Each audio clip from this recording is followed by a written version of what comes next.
In the weeks before Election Day, the major party presidential candidates pitch their views to voters in televised debates. Even as the election draws near, there are still uncommitted voters for each side to persuade, and that is why the debates are seen as important for capturing the White House.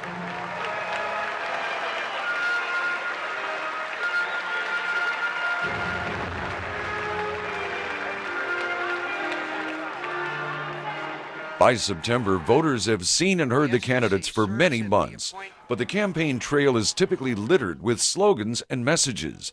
The TV debates are where voters can get further details on the candidates' proposals, according to Democratic Party marketing strategist Peter Fenn. The cynics say, gee, aren't we over politicsed here? Have we seen too much of these guys?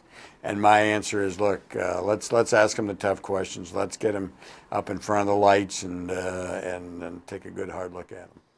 While these candidate clashes are called debates, the way they are conducted more closely resembles an interview. Government professor Candace Nelson at American University describes the way it works. For two of the three presidential debates and the vice presidential debate, there will be a single moderator who will pose questions to each of the candidates, and the opposite candidate will have a chance to respond to what the candidate who first answers the question says.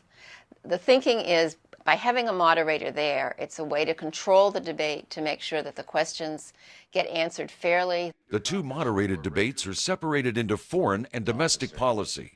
The third is done in a so-called town hall format where citizens ask the questions.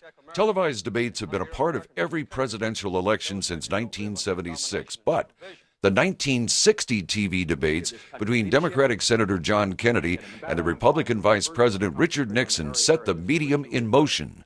Johns Hopkins University professor Ben Ginsberg describes what happened. In 1960, polls indicated that people who heard Kennedy and Nixon on the radio, for the most part, thought Nixon had won, whereas people who saw it on television thought Kennedy had won.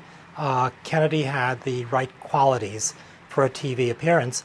One candidate who successfully used TV during the debates was Republican Ronald Reagan.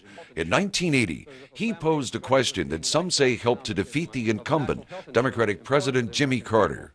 I think when you make that decision, it might be well if you would ask yourself, are you better off than you were 4 years ago?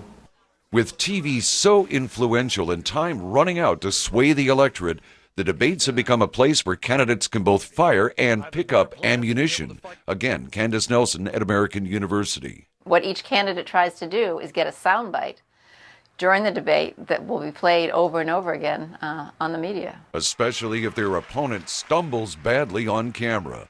Jeffrey Young, VOA News. Good evening, Mr. President, Senator Kerry. As determined by a coin toss, the first